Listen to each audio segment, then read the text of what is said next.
name is Mike Nuttall. I actually reside in Ridgetown. However, I do a lot of work for Farm for Profit and Green Crop, they are an organization out of Minnesota with a Canadian division out of Millbank, Ontario. And every year we have a field day just to demonstrate the program and the products that we sell. Okay? Farm for Profit's a simple program. Step one is the application of a biological product called manure liquefier in this country. Remedy if you're on the United States side, and pH buffer, or Achieve if you're on the US side. It's about an annual application, about $12–13 an acre. And what it does is, well, we're going to show you what it does here today. Okay, this is the site of our field day that occurred 12 days ago, and it was well attended by 120 people, all of you whom are using the products. Okay, actually on this farm is in Stratford, okay, and has been on the Farm for Profit Step 1 program for almost 15 years. The physical things that you see it do is it changes the soil aggregation of particles, allowing for the entry of water, and actually bioremediating out the chemistries that we use in crop production each year. When the biological is working like that, you can do many things. However, one of the most interesting things is when you're soil sampling, okay, a lot of farms are hard, it's been dry here, okay, and your soil probe will not always go in the ground easily, and you get a full profile that's uniform for your soil sample, okay. However, if it's on the program, you will see that your soil probe enters the ground very easily, and you get a uniform profile of your soil. This is important because we collect soil samples, and that allows us to really understand what your soil is all about. Okay, so on this particular farm, pH is perfect. pH of 7.1, okay, and what actually happens here is that we are a little low in our phosphorus and a little low in our potash. All our other macronutrients are fine. Our magnesium, our calcium, sulfur is low. Our micronutrients are fine. So that was what we discovered from the soil sample. So on this farm site we have corn, and there's 3 checks. The check is no starter. Starter, or 3-18-18, is really step 2 of our program, which is the fertility program. Okay, so what's been done here is 12 rows without starter, and then 24 rows where the starter's been used. Okay. If we go in and just look into the profile, this is the check where there's been no starter put on. You can see that it's fired, what we call fired, okay, up from the bottom. However, 10 days ago, it was showing phosphorus and potash deficiency, and then exemplifying the nitrogen firing that was coming up, okay. The crop is drying down nicely. That's the effect of the step 1 that we couldn't take out, okay. Now, if we move over where the starter was put on, okay, you will see much more stay green in the lower profile.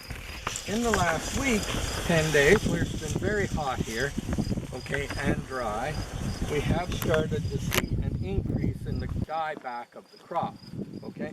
But you'll notice that the husk is still on here fairly nicely, and still green in some cases, and the firing is not near as high as where there's been no starter, okay? lots of times you wouldn't see it this dramatic, okay? The effect of starter and no starter, even though we've been on step 1. So 10 days ago, I went in here with my tape measure, measured off my 104 inches to give me 2,000 of an acre, okay? And representative sample of 5 cobs on each side of the check row, side by side, okay? Where we have the 5 of no starter, you see less what we call rows of kernels, and then less numbers of kernels in the row, and see that we have what I call 2 runts. And these plants were very close in distribution. This is it was planted at 30,500, 15 plants in my 2,000 of an acre count, so it was right on, okay? And you can see that dramatic effect. Now, when you see a cob that's twisted like this or starting to twist around, you know that that is either potash or phosphorus deficiencies that are occurring, okay? If you start to see just normal dieback, you know this could be effect of drought, all right? What you see here then is where the starter's been on, okay? We have 5 more uniform cobs, and all filled out right to the tip, okay? And more rows and kernels. You would think that they would have shrunk more than this, but that's another thing that we see. Therefore, this results in higher test weights and better quality product, okay? So I expect, I'd never seen as nice a plot as this. That's why once I saw this opportunity for a field day here, and take it in the middle of July, you really couldn't see too much from the starter to no starter. However, we did have a frost here and the corn was up. You did see some more severe damage where there had been no starter, okay? So basically in this plot here, as we're standing here, okay, I've covered step 1 and step 2. Step 1 being an amino application of manure liquefier and pH buffer, which has been done 15 years here. And then in the spring, 0 gallons of starter versus 6 gallons of 3-18-18 with manganese and zinc in it, okay?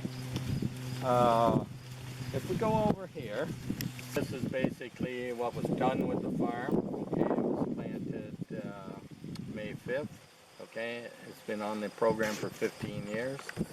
Pre-plant was 53 gallons of 28%, so that would provide almost 160 pounds of N. We had 6 gallons of what's called thiosol, ammonium thiosulfate.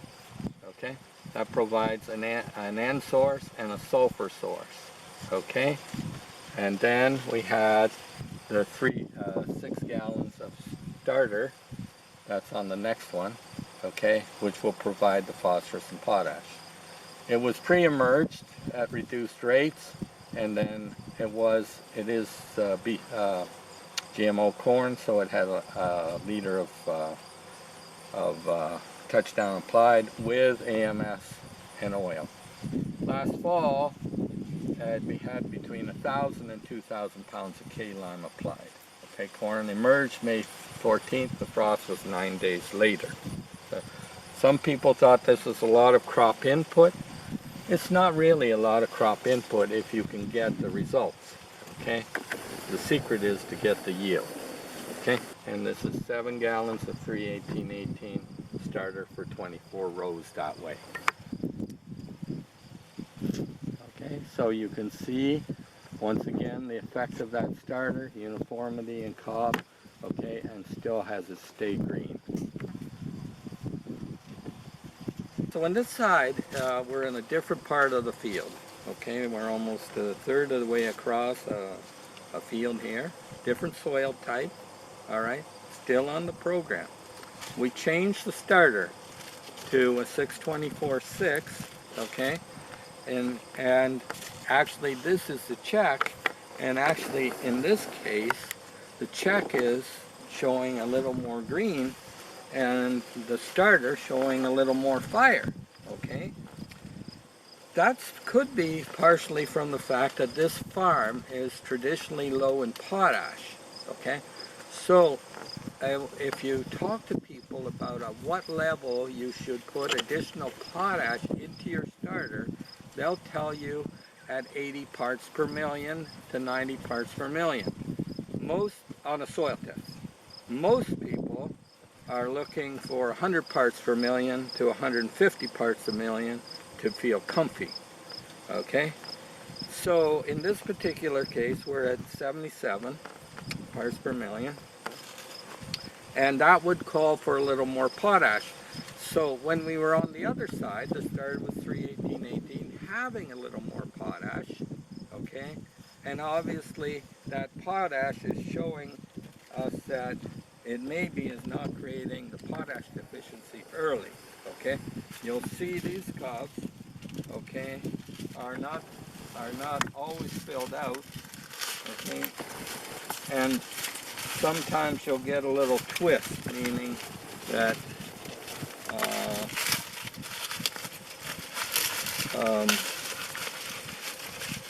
we were short potash, okay? This is a poor one, but that's what I mean, is that it is without its kernels and having a twist, okay? And oftentimes that's early potash miss, okay? Now, this crop needs potash at the tail end to finish too. It also needs nitrogen. What I want you to realize is that there's huge amounts of nitrogen in the soil, okay? And we'll move there and show you. What I want to tell you is that our 318-18 is what we call a true solution fertilizer. It's clear, okay, and lasts forever, all right? It's reacted product, okay? And so this sample is about 10, 15 years old, still the same liquid that it was put on years ago, okay? The 624-6, okay, we don't really know. There's lots of spent acid used in making 624-6. Sometimes it's not the quality product that we expect. Every batch is a little different, but it doesn't store well, okay? And so its shelf life deteriorates with age, okay? This sample is probably 10 years old and is gelled right up in the sample jar. 624-6 is good for a year or two, okay? But use it up, make sure you don't carry it over too far. And but 318-18, you can use it and carry it over. It is also used as a foliar. And this particular corn is green on top, okay? It was foliered with actually 624-6, okay? Because in the United States, the registration for glyphosate is with 2 gallons of 624-6, 918-9 or 318-18 liquid. Now, one thing to note, okay, is that we are on the headland here. Just look how easy this shovel goes in the ground, okay, from the step one. Look how many roots are present in that shovel, okay? That's in the center of the row. So we're focused in the hole, okay? I want you to realize that there's a missed row here, okay? So at this point, we're almost 40 inches away from a corn plant, and you still see the roots, okay? You see the roots going through the A to the B layer, and you see huge amounts of roots going straight down here where the plant is. Okay? You see a strong plant, okay, and well attached. There's not so much herbicide damage to the brace roots, okay. If we go in the bottom of this hole, okay, you will see corn roots that have gone down to moisture, okay, and then when the rain did come, decide to come back up, okay. I'm not going to follow that corn root down, okay, but I know that's where his path was heading, okay, and that is almost 2.5 feet away from its closest seed, okay. So we've eliminated the barrier with the biological. The nutrients are down here in the lower profiles as well. The moisture was down here. We went almost 35 days of no rain after planting. Was basically planted in the dust this farm. Okay, so the roots went deep, and then when the moisture came, and I doubt if you'll see that ever again. Okay, a root came back up for moisture. Alright, but realize you're 2 feet in the hole and 2 feet away from a plant. Now the reason I know that there's high nitrogen, I took my soil sample from here. There was almost 180 pounds of nitrogen on June 20th, July 23rd, sorry, in this hole, on this profile, okay? And you know, there's areas of the fields that are fired. Right here is quite green, okay? But there was lots of residual, and when we look at the firing, okay, we knew that it was more or less from the poor start at the beginning. You're off to a poor start, you're often off to a poor finish. We just re-dug a hole, or beside the hole, knowing that it's drying in here, okay? A nice huge earthworm hole here, you know, and smaller earthworm holes. The soil's a little blocky but crumbles right up, okay? And so we know that the step 1 is working, okay? Cation exchange on this soil right here is about a 15, so we know there's a little clay in the loam. All right. It's been dry, so I doubt if we're going to see an earthworm. They'll come back up. There's evidence of earthworms in these holes. Okay. And here you're 24 inches or 30 inches away from the row, and you still have roots. So we had the similar program on the beans here. These are soybeans. These are IP, what we call identity preserved beans. They have 5 gallons of starter in on 20-inch rows, okay? And they emerged on May 12th, okay? We had a combination of broad strike boundary on, which is dual Sencor, okay? And then we had a foliar of a Super 72 on June 22nd, okay? So where we look, we do not have a check of no starter and starter in the beans. However, I just wanted to say that this is again 15 years on the program, and then with the starter. What we're really good at is also what we call step 3. Step 3 is the reduction of all chemicals, mainly herbicides, okay, and encapsulate, what we call an encapsulation process of a step 3 soybean oil. The oil is 93% soybeans oil and 7% emulsifier. This allows the oil to be mixed with the chemical, and then that chemical is protected from the water, but it also mixes with the water. We call that lipophilic, hydrophilic properties of the soybean step 3 oil. There are various pre-emerge programs. Okay, we have a boundary plus, so that is taking a rate of dual from 0.7 down to 0.4 and encapsulating it in soil, bean oil.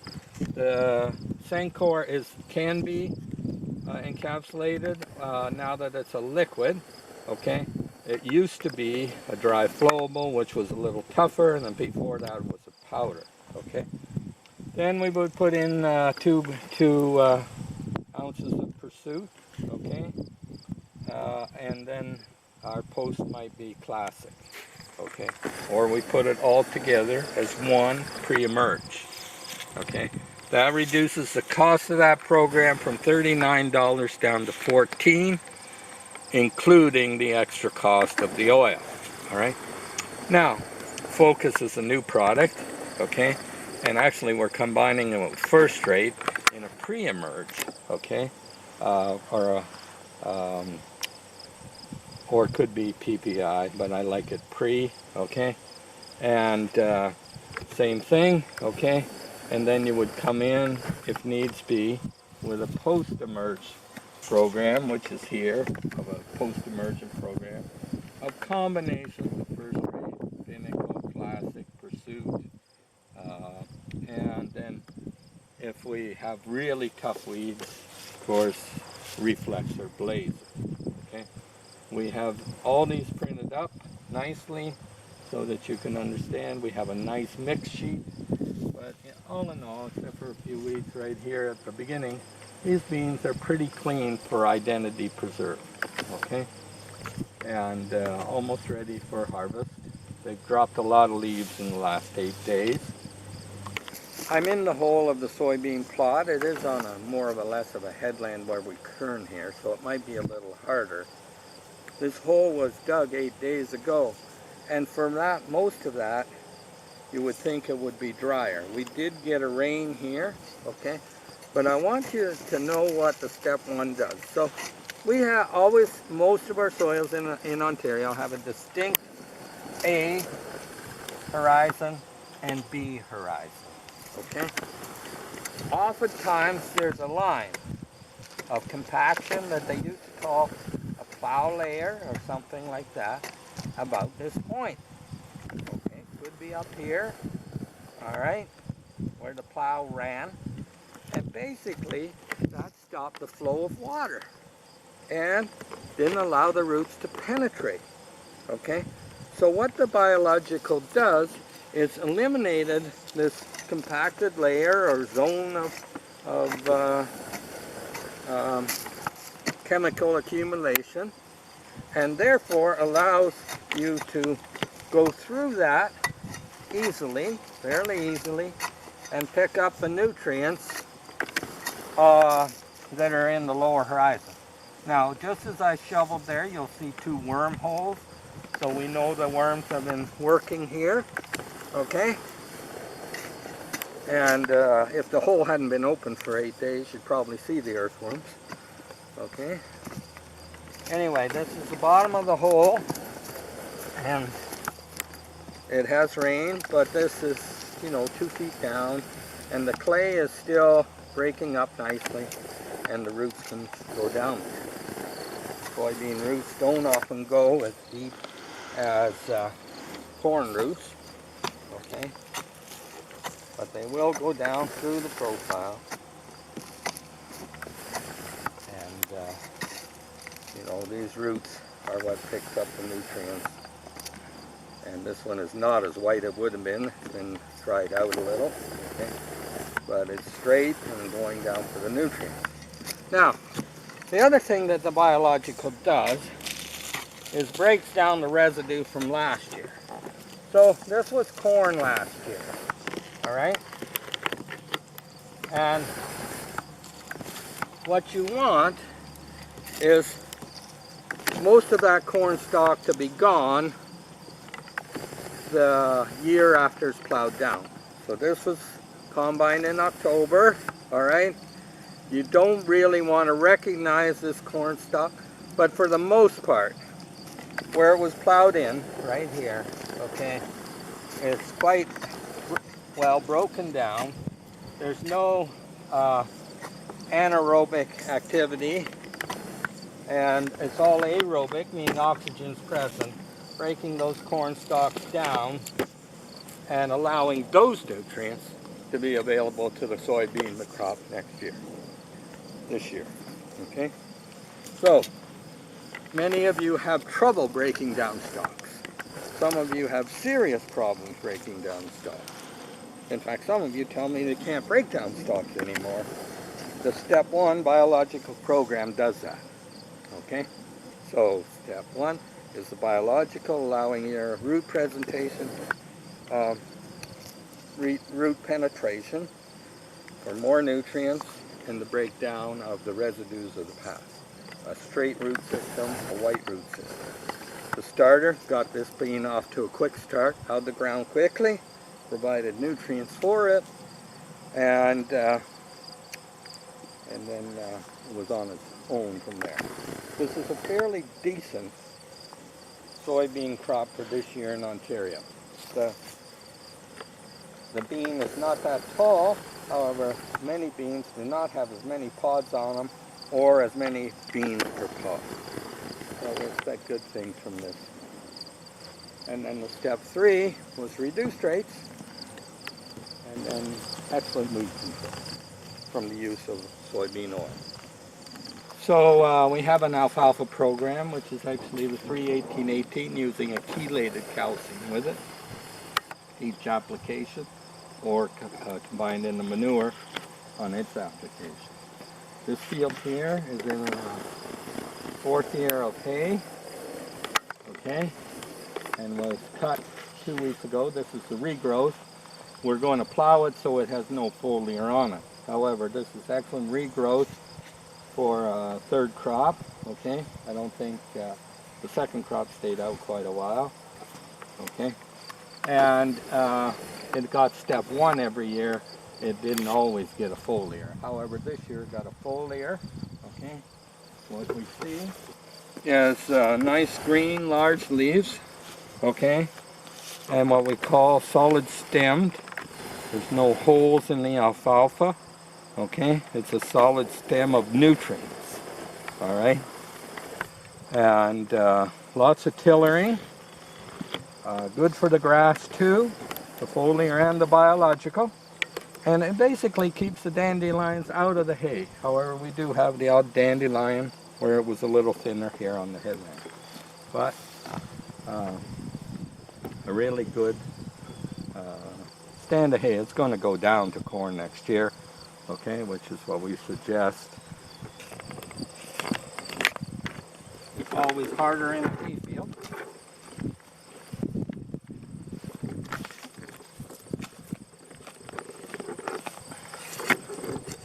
And harder to dig the roots out.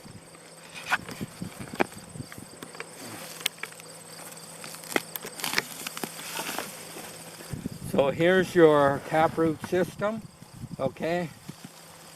Still reasonably white, okay, not rusty, all right. Deep and going down.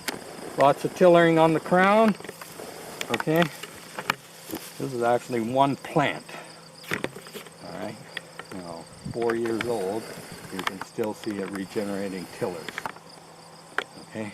And this is how we make hay. And if you make those tillers, that's in competition with the weeds, and it'll block out the weeds. So you make hay and not weedy hay.